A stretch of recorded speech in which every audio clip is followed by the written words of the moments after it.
बिस्मिल्लाहिर्रहमानिर्रहीम। अस्सलामु अलैकुम। Welcome to my YouTube channel chemistry with Mubeen. Kindly channel को सब्सक्राइब ज़रूर करें और बेल आइकन लाजमी प्रेस करें ताकि आपको आने वाले लेक्चर का नोटिफिकेशन मिल सके।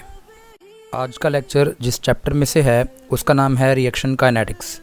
एफएससी में इस चैप्टर को रिएक्शन काइनेटिक्स के नाम से ज़ाहिर किया गया है, जबकि बीएस लेवल में यही चैप्टर केमिकल काइनेटिक्स के नाम से भी आता है। सबसे पहले इस चैप्टर का इंट्रोडक्शन।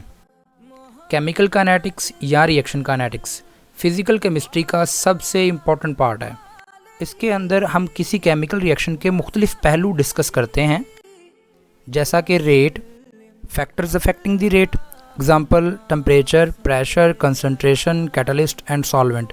यानी कि temperature, pressure, concentration, catalyst and solvent change करने से रेट के ऊपर क्या क्या इफ़ेक्ट हो सकता है, ये सारे वो फैक्टर्स हैं जो रेट के ऊपर इफ़ेक्ट कर सकते हैं। और थर्ड नंबर पे आता है मैकेनिज़्म। तो मैकेनिज़्म का मतलब होता है रूट ऑफ केमिकल रिएक्शन, के केमिकल रिएक्शन किस किस रास्ते से होते हुए अपनी फाइनल प्रोडक्ट जनरेट करता है, उसके दरमियान कौन से इंटरमीडिएट बनते हैं, कौन सी ट्रांजिशन स्टेट्स आती हैं, वो सारी जो है हमें बताई जाती हैं मैकेनिज़्म के अंदर। तो इन तीन चीज़ों को जो है वो डिस्कस किया जाता है रिएक्शन काइनेटिक्स या केमिकल काइनेटिक्स के अंदर। इसके अलावा हम किसी केमिकल रिएक्शन का ऑर्डर भी रिएक्शन काइनेटिक्स में डिस्कस करते हैं। अब इस चैप्टर का जो मेन टॉपिक हम इस लेक्चर में कवर करेंगे वो है rate and reaction kinetics. Chemistry में हमारा जो ज़्यादातर कंसर्न होता है, हमारा जो ताल्लुक होता है वो केमिकल रिएक्शंस के साथ होता है, क्योंकि केमिकल रिएक्शंस हमें यूज़फुल प्रोडक्ट देती हैं जो बेच के हम पैसे कमाते हैं। आम तौर पर speed of formation of product को हम रेट ऑफ रिएक्शन कहते हैं, कि किसी केमिकल रिएक्शन में कितनी जल्दी, कितनी तेज़ी से प्रोडक्ट बनती है। किसी केमिकल रिएक्शन के दौरान जो रिएक्टेंट्स होते हैं वो प्रोडक्ट्स में कन्वर्ट हो जाते हैं। इसका मतलब ये हुआ कि जो प्रोडक्ट्स हैं उनकी कंसंट्रेशन कंटिन्यूसली इंक्रीज़ हो रही होगी, जबकि कंसंट्रेशन ऑफ रिएक्टेंट यानी रिएक्टेंट्स की जो अमाउंट होगी वो कंटिन्यूसली डिक्रीज़ हो रही होगी। हम सपोज करते हैं कि हमारे पास एक केमिकल रिएक्शन है जिसमें ए रिएक्टेंट्स हैं और बी प्रोडक्ट्स हैं। यहाँ पर एक ग्राफ प्लॉट किया गया जिसमें एक्स एक्सिस पे टाइम और वाई एक्सिस पे कंसंट्रेशन ली गई है। इसमें दो आपको कर्व नज़र आएंगी, एक रेड और एक ब्लू। जो रेड कर्व है इसके आगे आप देखें एंड पे ए लिखा हुआ है। इट मीन्स ये कर्व जो है वो इंडिकेट कर रही है रिएक्टेंट्स को, और जो ब्लू कर्व है इसके आगे बी लिखा हुआ है, ये इंडिकेट कर रही है प्रोडक्ट्स को। अब इन कर्व्स को ज़रा गौर से देखें। स्टार्ट पे जब केमिकल रिएक्शन अभी शुरू ही हुआ था, जो कर्व्स हैं उनकी जो स्लोप है, उनकी जो ढलवान है वो बहुत ज़्यादा है, और जैसे जैसे टाइम गुजरता जा रहा है इनकी जो स्लोप है, जो ढलवान है वो क्या होती जा रही है, कम होती जा रही है। इसका मतलब ये हो गया कि शुरू पे बहुत ज़्यादा चेंज आ रहा है कंसंट्रेशन में, और आहिस्ता आहिस्ता जो चेंज है कंसंट्रेशन में वो क्या होता जा रहा है, कम हो रहा है। इससे अंदाज़ा हो रहा है कि शुरू पे rapid decrease in concentration of reactant, कि रिएक्टेंट की कंसंट्रेशन बहुत जल्दी डिक्रीज़ हो रही है, यानी रिएक्टेंट का जो ग्राफ है जो रेड कलर में वो ऊपर से नीचे बहुत ज़्यादा ढलवान में है। इसका मतलब है कि जो रिएक्टेंट है वो बहुत जल्दी डाउनवर्ड आ रहे हैं, यानी डिक्रीज़ हो रहे हैं। और इसी तरह जो प्रोडक्ट का ग्राफ है ब्लू कलर में वो अपवर्ड हो रहा है बहुत स्पीड के साथ। इट मीन्स कि जो प्रोडक्ट्स हैं वो बहुत जल्दी इंक्रीज़ हो रहे हैं। जैसे जैसे टाइम गुजरता जा रहा है रिएक्शन होता जा रहा है, जो स्लोप है, जो ढलवान है कर्व की, वो क्या होती जा रही है, कम होती जा रही है। ये क्या इंडिकेट कर रही है, ये इंडिकेट कर रही है कि अब कंसंट्रेशन में चेंज क्या आ रहा है, कम आ रहा है, यानी अब प्रोडक्ट थोड़ी बन रही है, यानी कि स्पीड क्या हो गई, थोड़ी हो गई, यानी रिएक्शन जो है वो कंटिन्यूसली स्लोइंग डाउन हो रहा है। इट मीन्स कि जो रेट ऑफ केमिकल रिएक्शन है वो कंटिन्यूसली चेंज हो रहा है, क्योंकि हर जगह पर, हर पॉइंट पे जो कर्व है उसकी डायरेक्शन क्या होती जा रही है, चेंज होती जा रही है। और जो रेट ऑफ केमिकल रिएक्शन है वो क्या हो रहा है, डिक्रीज़ हो रहा है विद टाइम, क्योंकि कर्व की जो स्लोप है वो आहिस्ता आहिस्ता कम हो रही है। इसका मतलब है जो चेंज है वो कम आ रहा है, यानी प्रोडक्ट कम बन रही है, स्पीड स्लो हो गई है। इससे हमें अंदाज़ा हो गया कि जो रेट ऑफ केमिकल रिएक्शन है वो टाइम के साथ क्या होता जाएगा, डिक्रीज़ होता जाएगा। और रेट जो है कभी भी यूनिफॉर्म नहीं रहता, ये डिक्रीज़ होता रहता है continuously till the reaction ceases, जब तक रिएक्शन रुक जाता है, क्योंकि हर लम्हा आहिस्ता आहिस्ता हमारे पास जो रिएक्टेंट है उसकी अमाउंट डिक्रीज़ होती जाती है। जैसा कि लॉ ऑफ मैस सेक्शन भी हमें बताता है कि rate of reaction is directly proportional to concentration of reacting substance, जैसे जैसे टाइम गुजरता जाएगा जो रिएक्टेंट्स हैं वो कम होते जाएंगे। जब रिएक्टिंग सब्सटेंस कम हो जाएंगे तो रिएक्शन का रेट भी क्या हो जाएगा, कम हो जाएगा। Change in concentration of reactants और product divided by the time taken for the change, यानी कि रिएक्टेंट्स और प्रोडक्ट की कंसंट्रेशन में दोनों में से किसी एक, यानी अगर रिएक्टेंट्स ख़त्म हो रहे हैं तो प्रोडक्ट बन रहे हैं, यानी कंसंट्रेशन ऑफ रिएक्टेंट में चेंज आ रहा है और कंसंट्रेशन ऑफ प्रोडक्ट में भी चेंज आ रहा है। आप किसी एक चेंज को कंसीडर करेंगे और उसको डिवाइड कर देंगे टोटल टाइम के साथ कि ये चेंज कितने टाइम में आया है, तो हमें पता चल जाएगा कि रिएक्शन का रेट या रिएक्शन की स्पीड क्या है। रेट ऑफ केमिकल रिएक्शन को एक और तरीके से भी डिफाइन किया जा सकता है। Rate of chemical reaction is basically the speed with which are reaction proceed, यानी वो स्पीड है जिसके साथ रिएक्शन प्रोसीड होता है, आगे बढ़ता है। इसके अलावा हम ये भी कह सकते हैं कि rate of the chemical reaction is the speed with which products form, product बन रही हैं, with which reactants disappear, reactant disappear हो रहे हैं क्योंकि वो प्रोडक्ट जनरेट कर रहे हैं, इसलिए रिएक्टेंट ख़त्म हो रहे हैं। अब हम एग्जांपल लेते हैं अपने पहले वाले रिएक्शन की, जिसमें ए रिएक्टेंट्स बी प्रोडक्ट में कन्वर्ट हो रहे हैं। तो अगर हम रेट ऑफ रिएक्शन को इन टर्म ऑफ रिएक्टेंट्स लिखना चाहते हैं तो rate will be equal to D और आगे concentration A over D T. D से मुराद क्या होता है, स्मॉल चेंज, कि कितना चेंज आया कंसंट्रेशन ऑफ ए में ओवर डी टी, वो टाइम। अब इसके साथ जो नेगेटिव साइन है ये क्या इंडिकेट कर रहा है, नेगेटिव साइन इंडिकेट कर रहा है कि कंसंट्रेशन ऑफ ए डिक्रीज़ हो रही है। मिसाल के तौर पर शुरू पे आपके पास 10 मॉलिक्यूल हैं और रिएक्शन जब प्रोसीड होता है तो थोड़ी देर बाद जब आप रेट चेक करते हैं तो 5 रह गए, तो फाइनल वैल्यू 5 है, इनिशियल क्या थी 10। जब आप माइनस करेंगे तो आपके पास नेगेटिव आंसर आएगा, इसलिए इसके साथ यहाँ नेगेटिव लगाया हुआ है। और नेगेटिव का कोई मतलब नहीं है, नेगेटिव जस्ट ये इंडिकेट कर रहा है कि कंसंट्रेशन डिक्रीज़ हो रही है। इसी तरह अगर आप रेट को इन टर्म्स ऑफ प्रोडक्ट लिखना चाहते हैं तो प्रोडक्ट क्या है, वो है बी, यानी कि change in concentration of B over D T. B जो है वो कंटिन्यूसली बन रहा है। फ़र्ज़ कर लें आपके पास कोई प्रोडक्ट नहीं थी, ज़ीरो था, थोड़ी देर बाद जब आपने रेट चेक किया तब 5 मॉलिक्यूल प्रोड्यूस हो चुके थे, तो 5 फाइनल वैल्यू है माइनस इनिशियल 0 है, तो आपके पास पॉजिटिव आंसर आएगा। इट मीन्स कि ये जो पॉजिटिव साइन है वो बस ये इंडिकेट कर रहा है कि बी की कंसंट्रेशन कंटिन्यूसली इंक्रीज़ हो रही है। जो रेट का आंसर ऊपर से आएगा, जो नीचे से आएगा, दोनों बराबर होंगे, जस्ट साइन का फ़र्क होगा। साइन ने सिर्फ यही इंडिकेट करना है कि ये चीज़ कम हो रही है, ये चीज़ बन रही है। अब हम डिस्कस करेंगे instantaneous rate and average rate. तो पहले डिस्कस करते हैं इंस्टेंटेनियस रेट। जैसा कि नाम से ज़ाहिर है, इंस्टेंटेनियस का मतलब होता है फॉर एन इंस्टेंट। तो किसी भी केमिकल रिएक्शन का जो रेट होगा eight any instant during a chemical reaction, उसको हम इंस्टेंटेनियस रेट कहते हैं। अब एवरेज रेट, जैसा कि आपको पता है कि एवरेज हमेशा 2 पॉइंट्स के दरमियान ली जाती है। यहाँ पर हम पॉइंट्स तो नहीं ले रहे, यहाँ पर हम रेट को डिस्कस कर रहे हैं। तो जो एवरेज रेट होता है, it is the average of instantaneous rates, यानी कि हमने एक इंस्टेंट पे रेट नोट कर लिया, फिर नेक्स्ट अगले इंस्टेंट पे रेट नोट किया, तो इन दोनों इंस्टेंट्स के दरमियान एक टाइम इंटरवल होता है। उस टाइम इंटरवल के दौरान हम एवरेज लेते हैं, शुरू वाले इंस्टेंट का और एंड वाले इंस्टेंट का। तो 2 इंस्टेंटेनियस रेट्स का एवरेज जो होता है वो एवरेज रेट कहलाता है। इसलिए एवरेज रेट को हम इस तरह भी डिफाइन कर सकते हैं कि it is the rate of reaction between specific time interval. अब हम इन दोनों में फ़र्क करते हैं कि इंस्टेंटेनियस रेट और एवरेज रेट में फ़र्क क्या होता है।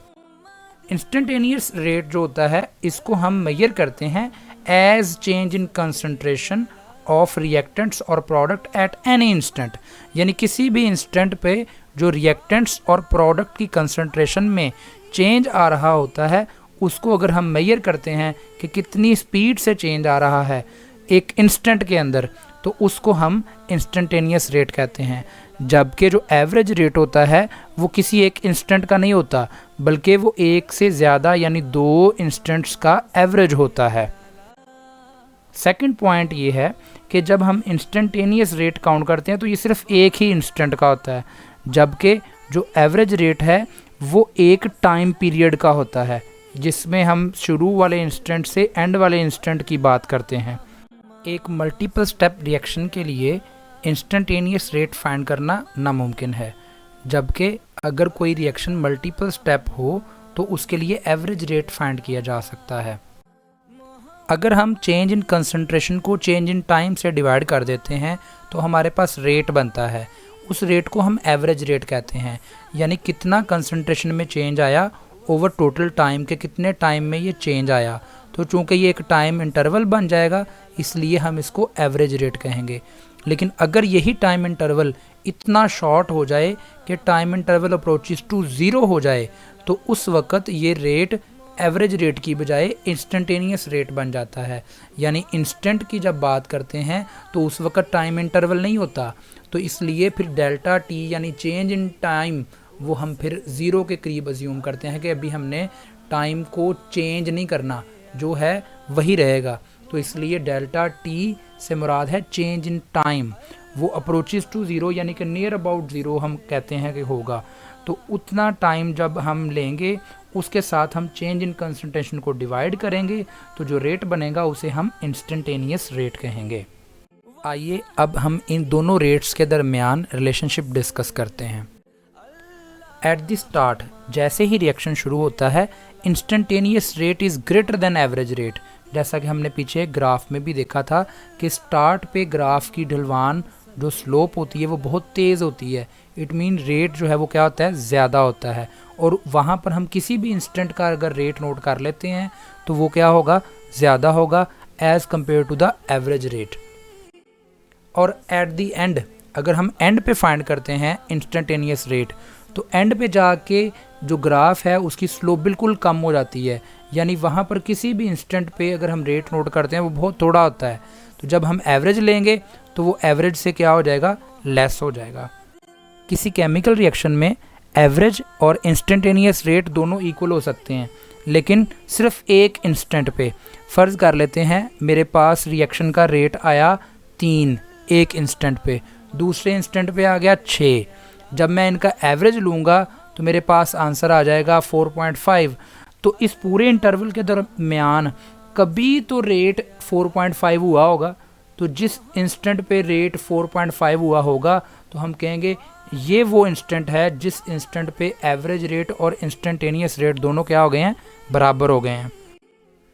जब भी time interval approaches to zero होगा तो उस वक़्त एवरेज रेट और इंस्टेंटेनियस रेट एक जैसे हो सकते हैं। Units of rate. Rate of reaction has units of concentration divided by the time. जैसा कि आपने फार्मूला भी पढ़ा था, rate is equal to change in concentration over time. तो ऊपर कंसंट्रेशन के यूनिट आएंगे और नीचे टाइम के। कंसंट्रेशन का यूनिट क्या होता है, मोल पर डीएम क्यूब, और टाइम मोस्टली सेकंड में लिया जाता है, इसलिए मोल पर डीएम क्यूब पर सेकंड जो है वो यूनिट्स होंगे रेट ऑफ रिएक्शन के। इसी तरह अगर कोई रिएक्शन गैस फेज़ में हो रहा है तो आपको पता है हम गैस फेज़ में कंसंट्रेशन की बजाय प्रेशर लेते हैं। तो फिर जब गैस फेज़ में रिएक्शन हो रहा होगा तो उस वक़्त रेट के जो यूनिट्स होंगे वहाँ पर हम कंसंट्रेशन की बजाय प्रेशर का यूनिट लेंगे और साथ में टाइम का यूनिट लेंगे। तो उस वक़्त जो भी आपके पास प्रेशर का यूनिट होगा, फ़र्ज़ कर लेते हैं टॉर होगा, तो टॉर पर सेकंड, इस तरह रेट के यूनिट बन जाएंगे गैसियस फेज़ रिएक्शन के लिए। Why the rate is important, मतलब हम रेट ऑफ रिएक्शन शुरू से कर रहे हैं तो रेट ऑफ रिएक्शन की क्या इंपॉर्टेंस है, हम इसको क्यों पढ़ रहे हैं, या why reaction kinetics is important, reaction kinetics क्यों इम्पॉर्टेंट है। किसी भी केमिकल रिएक्शन को कंप्लीट करने के लिए टाइम रिक्वायर्ड होता है। To study the rate of reaction kinetics is important, कि हम उसको कितने टाइम में मुकम्मल करेंगे, कितनी स्पीड से हम उस रिएक्शन को मुकम्मल करेंगे। इसलिए रिएक्शन काइनेटिक्स और रेट को स्टडी करना हमारे लिए ज़रूरी होता है। The rate, factors affecting and path of reaction are important industrially, मतलब इंडस्ट्री के पॉइंट ऑफ व्यू से किसी रिएक्शन की स्पीड और उस स्पीड पे असरअंदाज होने वाले फैक्टर्स और वो रिएक्शन किस रास्ते से मुकम्मल हो रहा है, ये चीज़ें इंडस्ट्रियली हमारे लिए जानना बहुत ज़्यादा ज़रूरी हैं, ताकि हम जो चीज़ बनाने जा रहे होते हैं हमें पता होना चाहिए ये बनाना, इसको प्रोड्यूस करना, इसकी मैन्युफैक्चरिंग हमारे लिए सेफ़ है या नहीं। तो rate of reaction, factors affecting the rate of reaction, path of chemical reaction, ये तमाम वो फैक्टर्स हैं जो डिसाइड करेंगे कि क्या केमिकल रिएक्शन इकोनॉमिकली यूज़ किया जा सकता है या नहीं, क्या ये बेनिफिशियल होगा या नहीं, क्या ये प्रॉफिट प्रोड्यूस करेगा या नहीं। इसलिए रेट को, रिएक्शन काइनेटिक्स को स्टडी करना हमारे लिए ज़रूरी होता है। Many factors influence the rate of chemical reaction. अब रेट ऑफ रिएक्शन के ऊपर बहुत सारे फैक्टर्स हैं जो इफेक्ट कर सकते हैं, तो हमारे लिए ये ज़रूरी है कि हम इस तरह की कंडीशंस फाइंड करें, डिस्कवर करें, जिससे रेट ऑफ रिएक्शन फास्ट हो जाए, रिएक्शन जल्दी कंप्लीट हो जाए और केमिकल रिएक्शन हमारे लिए इकोनॉमिकल बन जाए। क्योंकि मुख्तलिफ केमिकल रिएक्शंस का रेट मुख्तलिफ होता है। कुछ रिएक्शंस बहुत तेज़ होते हैं। एक्वस फॉर्म में बहुत सारे ऐसे केमिकल रिएक्शन हैं जो बहुत तेज़ी से हो जाते हैं।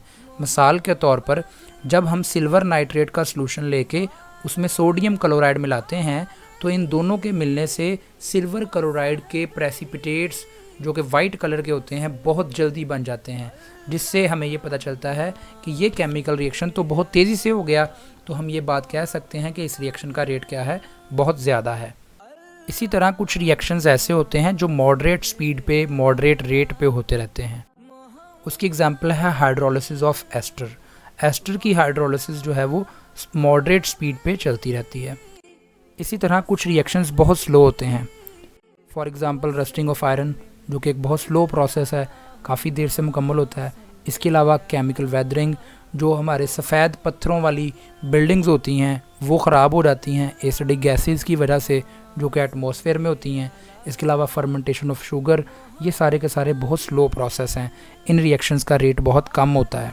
ये सब कुछ पढ़ने के बाद अब हम पहुँचे हैं रिएक्शन काइनेटिक्स की डेफिनेशन पे। रिएक्शन काइनेटिक्स को हम इस तरह डिफ़ाइन कर सकते हैं कि it is the study of rate of chemical reaction. इसमें हम केमिकल रिएक्शन का रेट स्टडी करते हैं, factors that affect the rate of chemical reaction and mechanism of the reaction. Reaction का मैकेनिज्म क्या है। तो अब हम पहले मैकेनिज्म को डिस्कस करते हैं कि जी मैकेनिज्म क्या बला है। द पाथ और route of completion of the reaction is known as mechanism, यानी किस रास्ते से होते हुए रिएक्शन कंप्लीट हुआ है उसको हम मैकेनिज्म कहते हैं। कुछ केमिकल रिएक्शंस कंप्लीट हो जाते हैं सिंगल स्टेप में, जबकि कुछ केमिकल रिएक्शंस एक से ज़्यादा स्टेप्स में मुकम्मल होते हैं। Every single step is known as elementary reaction और एलिमेंट्री स्टेप। अगर कोई केमिकल रिएक्शन एक ही स्टेप में हो रहा है तो उसका जो रेट है वो उसी स्टेप की स्पीड पे डिपेंड करता होगा। तो इसका मतलब ये हुआ कि अगर कोई रिएक्शन सिंगल स्टेप है तो उसका रेट, उसकी स्पीड उसी स्टेप की स्पीड के ऊपर डिपेंड करती होगी। लेकिन अगर कोई रिएक्शन ऐसा हो जो एक से ज़्यादा स्टेप्स में मुकम्मल हो रहा है तो हमने फिर उसमें से स्लोएस्ट स्टेप ढूंढना है। क्यों? क्योंकि स्लोएस्ट स्टेप ही वो स्टेप है जिसको परफॉर्म करते करते, जिसको कंप्लीट करते करते रिएक्शन ने ज़्यादा टाइम लगाया है।